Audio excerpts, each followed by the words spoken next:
guys, bertemu lagi sama Mika. Assalamualaikum, selamat pagi. Apa kabar nih teman-teman mami-mami semua? Semoga hari ini sehat dan semangat ya. Terima kasih udah klik video ini. Aku mau sharing lagi kegiatan hari ini.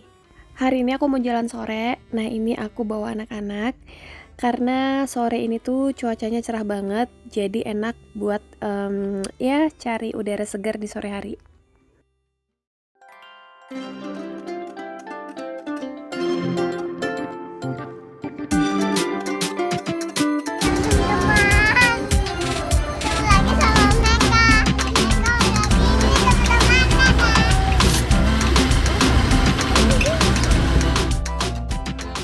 Ini aku udah sampai di area dimana nanti aku mau jalan-jalan sama anak-anak. Nah, sebelumnya aku mau minum jamu dulu. Jadi, beberapa kali aku tuh lewat sini, aku mau beli jamunya Mbak ini, tapi kehabisan terus, Mam. Nah, ini pas kebetulan ada ya, makanya aku stop dulu. Biasanya aku pesennya kunyit sirih, nggak pernah pesen yang lain. Kalau nggak kunyit sirih, beras kencur untuk anak-anak. Di daerah aku itu ya, Mam, sekarang banyak banget penjual jamu yang ngidernya pakai motor kayak gini. Dan itu nggak cuma 1 2 ya, tapi bener-bener banyak banget.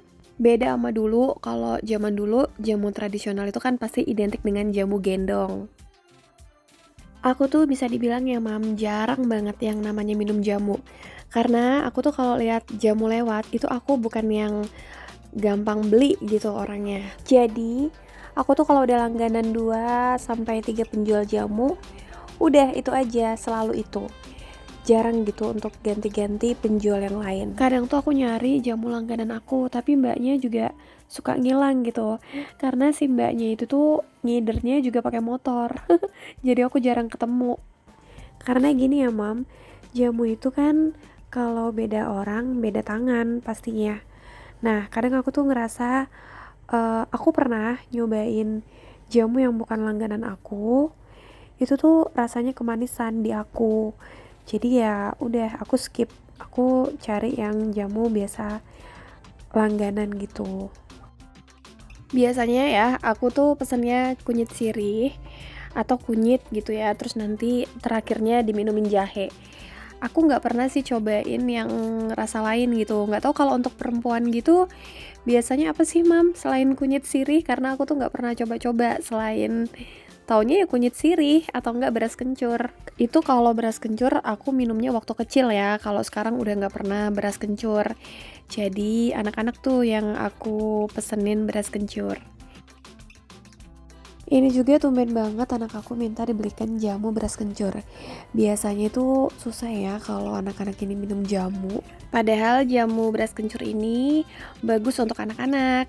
Kayak bisa nambah nafsu makan mereka, terus meningkatkan imunitas tubuh. Dan yang pasti bisa juga mengatasi bau badan.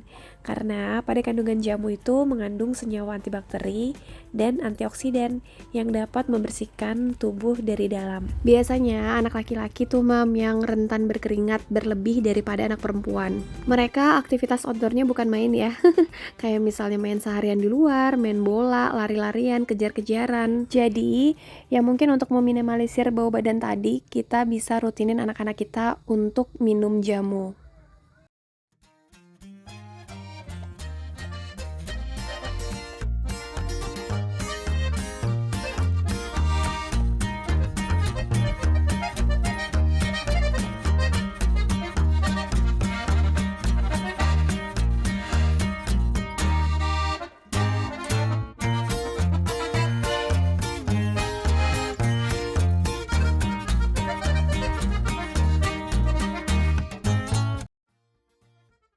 Alhamdulillah, aku sudah sampai di lapangan ya, Mam. Jadi, biasanya orang-orang kalau jogging itu di area sini. Di sini ini tuh ada 2 sampai 3 lapangan ya. Cukup muterin lapangan aja itu udah lumayan kalau untuk jogging, lari-lari kecil, atau sekedar jalan-jalan. Tapi aku trek jogging itu nggak suka di daerah sini karena terlalu banyak penjual makanan. Seminggu kemarin juga udah diberlakukan ya bahwa penjual-penjual itu nggak boleh berjualan di hari-hari biasa. Karena ini tuh weekend, makanya semua penjual pada keluar. Jadi asli ya, dari ujung ke ujung itu semua makanannya semua pada jualan. Entah kenapa semakin meningkatnya tahun itu juga para penjual semakin rame dan membludak. Ya mungkin alasan yang tepat juga ya untuk pemerintah kota membatasi para pedagang berjualan di hari-hari khusus weekend aja supaya penjual itu nggak membludak, Mam. Karena ini tuh juga menyangkut penataan kota supaya kota itu terlihat lebih bersih dan nyaman. Karena ini ya Mom, di kota aku ini, kota Balikpapan, sekarang banyak banget pendatang.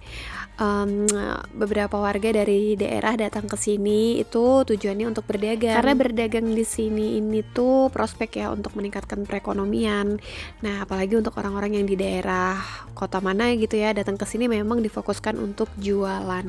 Nah, yang berjualan itu kan tadi dari pendatang luar daerah. Kemudian untuk orang asli sini yang emang udah kelahiran sini juga jualan, jadilah numpuk. Nah, ini aku ketika sampai aku langsung tertarik untuk beli makanan ya. Aku beli sushi karena tadi kok kayaknya enak ya kalau dilihat-lihat. Harganya itu mulai dari 3.000. Tadi ada yang isi daging, tuna, terus ada ayam-ayam suwir gitulah. Aku belinya 3 potong aja, nggak mau banyak-banyak karena aku mau jalan sore ke atas.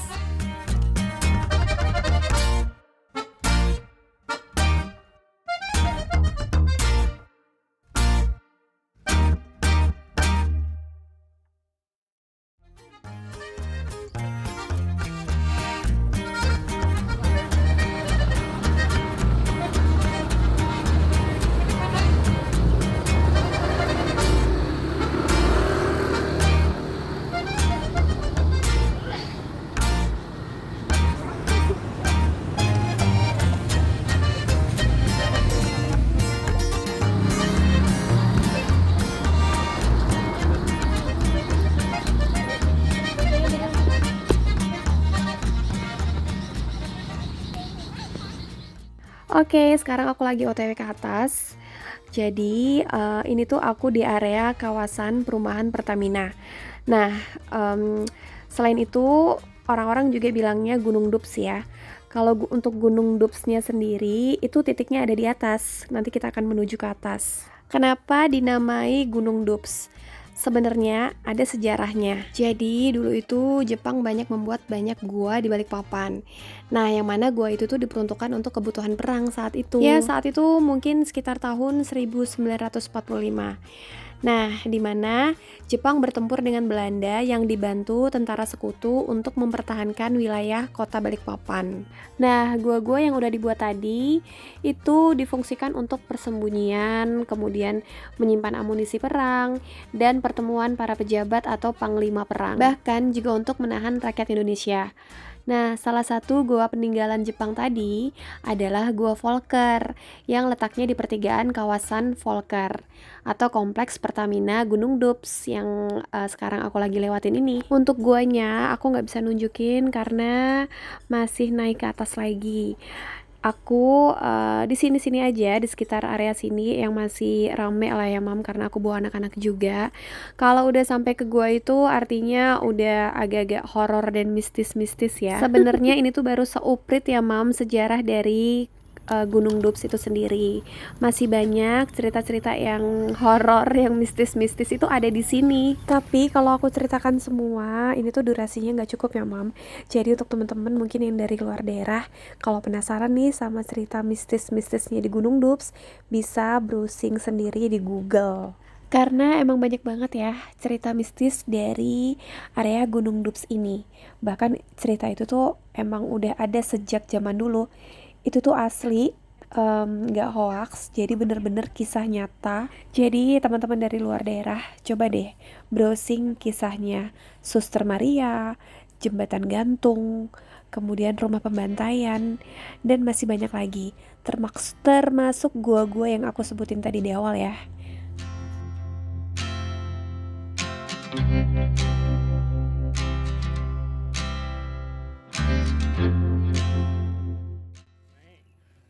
Nah, ini aku sudah setengah nanjak dan sebentar lagi akan sampai di atas. Dan aku tuh emes ya Mam sama anak-anak. Mereka itu kuat-kuat banget, nggak ada capeknya dan nggak minta gendong juga. Dan positifnya lagi, jalan sore ini bagus untuk anak-anak kita. Terlebih bisa melatih fisik mereka dan juga bisa menguatkan otot, khususnya otot pada bagian kaki. Oh ya, dari tadi aku cerita-cerita, keasikan ngobrol sampai lupa menyampaikan sesuatu yang menurut aku penting. Untuk teman-teman yang asli sini ataupun dari luar daerah, jika berkunjung ke sini pastikan yang pertama yang harus kita utamakan adalah doa. Ya, itu pasti ya, itu adalah kunci utama. Nah, setelah itu kita harus waspada ya, misalnya kita lagi bawa gadget nih, nggak mungkin kan ketika kita sampai sini tuh nggak foto dan video, itu kita harus hati-hati ya. Kalau aku saranin sih lebih baik kita nggak usah pakai barang berharga, karena di sini ini tuh beneran sepi ya, jalanan area sini dari atas sampai ke bawah itu sepi banget. Ada pos security tapi mereka nggak mungkin jagain kita kan. Mereka menjaga pintu akses masuk utama dan pos-pos rumah komplek, dan kita menjaga diri kita sendiri pastinya. Ya, intinya ya teman-teman, selalu waspada ketika kita berada di tempat sepi seperti ini. Sekian vlog hari ini, terima kasih yang udah nonton dari awal sampai selesai. Semoga terhibur dan memberikan semangat. Sampai ketemu lagi di vlog selanjutnya. Wassalamualaikum warahmatullahi wabarakatuh. See you and bye-bye.